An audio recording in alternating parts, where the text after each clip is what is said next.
যে বউয়ের কথা শুনে মারে কষ্ট দেয় হেও বলা না, যে মার কথা শুনে বউরে কষ্ট দেয় সেও। এখন সমাধান কি? দুটো জায়গায় বেয়াদবি করলে আপনার ঈমান আমল সব শেষ। একটা হচ্ছে রসুল, রসুলের সামনে যদি কেউ বেয়াদবি করে তার ঈমান শেষ, আমল তো শেষ হলো।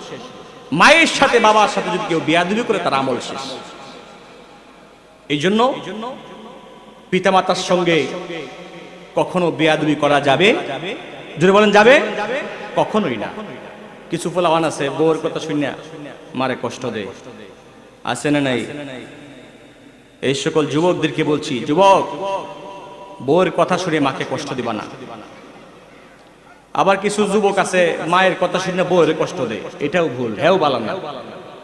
যে বউর কথা শুনে মারে কষ্ট দেয় হেও বলা না, যে মার কথা শুনে বউরে কষ্ট দেয় সেও।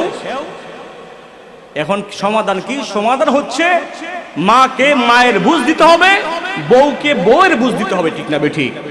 মাকে বলতে হবে, আম্মা এ কি বুঝে, তোমার বয়স আর বয়সে কি এক হইব? এ হইল শুধু মানুষ, তোমার তুলনা অনেক ছোট, একটা ভুল করতে পারে, অত কিছু ধরে পারবা, বাদ দিলাম না।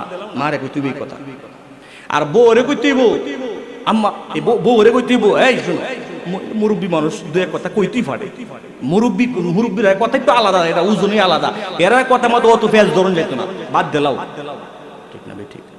যেটা বলতে হবে ঠিক না বে ঠিক?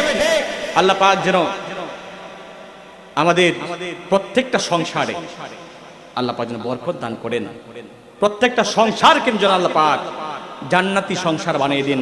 যতদিন পৃথিবীর বুকে বেঁচে থাকি নবীজির আদর্শ আমাদের জীবনে বাস্তবায়িত করেই যেন চলতে পারে, সেই তৌফিক যেন আল্লাহ পাক আমাদের সকলকে দান করেন। সকলে বলেন আমিন।